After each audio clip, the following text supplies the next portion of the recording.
ఆ మార్గాన ముగ్గురు వెడుతున్నారండి. అంత దూరం వెళ్లేటప్పటికీ మూలుగులు వినబడ్డాయి. అతనెవరయ్యా అంటే గాయపరచబడి ఒంటి మీద బట్ట లేకుండా మూలుగుతూ చావు సమీపించిన వాడై మార్గ మధ్యలో పడున్నాడు. మొదలవాడు వెళుతూ వెళుతూ చూసి అన్నాడు, అపవిత్రుడు, భ్రష్టుడు, దెబ్బలు తిన్నాడు అంటూ అతని గురించి చెప్పుకుంటూ వెళ్ళిపోయాడు. రెండో వ్యక్తి ఇచ్చాడు. వాడి దగ్గరికి వెళ్ళి నేను ఎందుకు అపవిత్రుడు అవ్వాలి, నేను చాలా నిష్టగలిగిన పవిత్రుడు కదా అంటూ అతగాడు వెళ్ళిపోయాడు. తర్వాత మూడో వ్యక్తి రానే వచ్చాడు. ఆ వచ్చిన వ్యక్తి ఏం చేశాడో తెలుసా? ఆ మూలుగులు విని ఒక్కడుగు ముందుకు వేయలేకపోయాడు. గాడిద దిగాడు.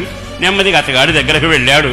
వెళ్ళగానే మూలుగుతున్నాడు, చెప్పే సోమసలో లేదు, సుహ కరుక్కుపోయాడు, బట్టలు లేవు. అన్నీ గమనించి నెమ్మదిగా తన దగ్గరున్న సరుకును బయట పెట్టాడు. ఆ సరుకును తీసి అతగాడి గాయాలను కడిగి గాయాలను కట్టి అనే మాట ఉంది. నూనెయు ద్రాక్షరసం పోసి అని రాసింది. ఇప్పుడు అసలు ఏమనాలి? ఇతనెవరు, నేనెవరిని?